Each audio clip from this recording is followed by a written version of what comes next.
Railway group ડીની તૈયારીમાં medical પરીક્ષા એક એવો તબક્કો છે જે ઘણા ઉમેદવારોને ચિંતામાં મૂકી દે છે, ખરું ને? મનમાં કેટલાય સવાલો હોય છે. તો ચાલો, આજે આ મેડિકલ ટેસ્ટની આખી પ્રક્રિયાને એકદમ સરળ રીતે સમજીએ અને બધી ગૂંચવણો દૂર કરીએ. તો આજે આપણે શું જાણવાના છીએ? સૌથી પહેલાં તો રેલવે આ મેડિકલ ટેસ્ટ લે છે જ શા માટે? એ પછી આખી પ્રોસેસ સ્ટેપ બાય સ્ટેપ કેવી રીતે થાય છે એ સમજીશું. પછી વાત કરીશું સૌથી અગત્યના મુદ્દાની, એટલે કે આંખોની તપાસ અને તેના અલગ અલગ સ્ટેન્ડર્ડ્સ વિશે.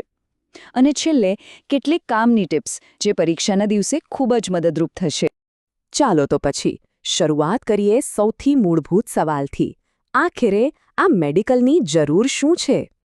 ઘણા ઉમેદવારોને એવું લાગતું હોય છે કે આટલી બધી મહેનત પછી આ મેડિકલ ટેસ્ટનું શું કામ?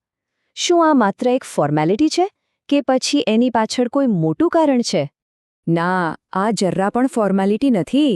જરા વિચારો, રેલવે એટલે લાખો લોકોના જીવન સાથે જોડાયેલી સિસ્ટમ. એટલે આ ટેસ્ટ એ સુનિશ્ચિત કરવા માટે છે કે મુસાફરો, સાથે કામ કરતા કર્મચારીઓ અને ખુદ ઉમેદવાર બધા જ સુરક્ષિત રહે. એમ કહી શકાય કે આ રેલવેના સેફટી સિસ્ટમનો એક મજબૂત પાયો છે. તો હવે એ સમજીએ કે આખી પ્રક્રિયા ખરેખર કામ કઈ રીતે કરે છે. મતલબ કે હોસ્પિટલમાં રિપોર્ટ કરવાથી લઈને પોસ્ટ મળવા સુધી શું થાય છે. જો પ્રોસેસ એકદમ સીધી અને સરળ છે. ઉમેદવારને એક રેલવે હોસ્પિટલમાં બોલાવવામાં આવે છે, જ્યાં અલગ અલગ ટેસ્ટ કરવામાં આવે છે.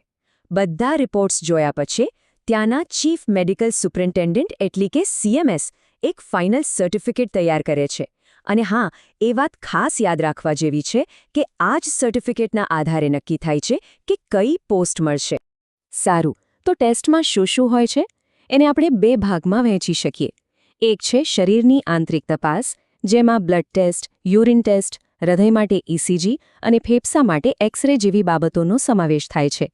અને બીજો ભાગ છે બાહ્ય શારીરિક તપાસ, જેમાં હાઇડ્રોસીલ, હર્નિયા, સાંધા બરાબર કામ કરે છે કે નહીં અને સાંભળવાની ક્ષમતા જેવી બાબતો તપાસવામાં આવે છે. એક સામાન્ય ચિંતા હોય છે ટેટુ અથવા જૂની ઈજાના નિશાનને લઈને. તો એમાં ગભરાવાની કોઈ જરૂર નથી.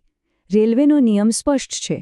જ્યાં સુધી આવા કોઈ નિશાન કે ટેટુ કામકાજમાં અડચણરૂપ ન બને, ત્યાં સુધી સામાન્ય રીતે કોઈ સમસ્યા થતી નથી. ઓકે, તો અત્યાર સુધી આપણે જે વાત કરી એ હતી જનરલ ફિટનેસની. પણ હવે આપણે આવી રહ્યા છીએ આ મેડિકલ ટેસ્ટના સૌથી મહત્વના ભાગ પર. અને એ છે દૃષ્ટિની તપાસ. આ એક જ ફેક્ટર છે જે મોટા ભાગે નક્કી કરે છે કે કઈ પોસ્ટ મળશે. તો વારંવાર એક શબ્દ સાંભળવા મળે છે, મેડિકલ સ્ટેન્ડર્ડ. આ છે શું? સિમ્પલ ભાષામાં કહીએ તો આ ઉમેદવારની આંખોની ક્ષમતાના આધારે આપવામાં આવતી કેટેગરી છે. જેમ કે A2, B1 કે C1. રેલવેની દરેક પોસ્ટ માટે એક ચોક્કસ મેડિકલ સ્ટેન્ડર્ડ નક્કી થયેલું હોય છે. આ ટેબલથી આખી વાત એકદમ સ્પષ્ટ થઈ જશે. જુઓ, પોઇન્ટ્સમેન જેવી સેફટી સાથે જોડાયેલી પોસ્ટ માટે A2 સ્ટેન્ડર્ડ જોઈએ, એટલે કે ચશ્મા વગર 6/9 વિઝન અને કલર બ્લાઇન્ડનેસ બિલકુલ નહીં. બીજી તરફ ટેકનિકલ પોસ્ટ્સ માટે B1 કે B2 અને વર્કશોપની પોસ્ટ્સ માટે C1 કે C2 જેવા સ્ટેન્ડર્ડ હોય છે, જેમાં નિયમો થોડા હળવા હોય છે અને ચશ્મા સાથે પણ ચાલી શકે છે. હવે આ ફાઇનલ કેટેગરી નક્કી કરવા માટે આ 4 મુખ્ય ટેસ્ટ લેવામાં આવે છે. દૂરથી અક્ષરો વંચાવવામાં આવે છે, કલર બ્લાઇન્ડનેસ માટે ખાસ ઇશિહારા પ્લેટ્સનો ઉપયોગ થાય છે, લાઇટ સિગ્નલને ઓળખવાનો ટેસ્ટ થાય છે અને બાયનોક્યુલર વિઝન એટલે કે બંને આંખોનું સંકલન પણ તપાસવામાં આવે છે. આ બધાના આધારે જ ફાઇનલ મેડિકલ સ્ટેન્ડર્ડ નક્કી થાય છે. તો હવે આપણે લગભગ આખી પ્રક્રિયા સમજી લીધી છે. છેલ્લે ચાલો કેટલીક એવી ટિપ્સ પર નજર કરીએ જે પરીક્ષાના દિવસે ખરેખર કામ લાગી શકે છે. આ એક નાનકડી પણ ખૂબ કામની ચેકલિસ્ટ છે. પહેલી વાત, આગલી રાત્રે પૂરતી ઊંઘ લેવી ખૂબ જરૂરી છે, કારણ કે થાકની સીધી અસર આંખો અને બ્લડ પ્રેશર પર પડે છે. જો ચશ્મા હોય તો તેનું પ્રિસ્ક્રિપ્શન કાર્ડ સાથે રાખવાનું ભૂલતા નહીં.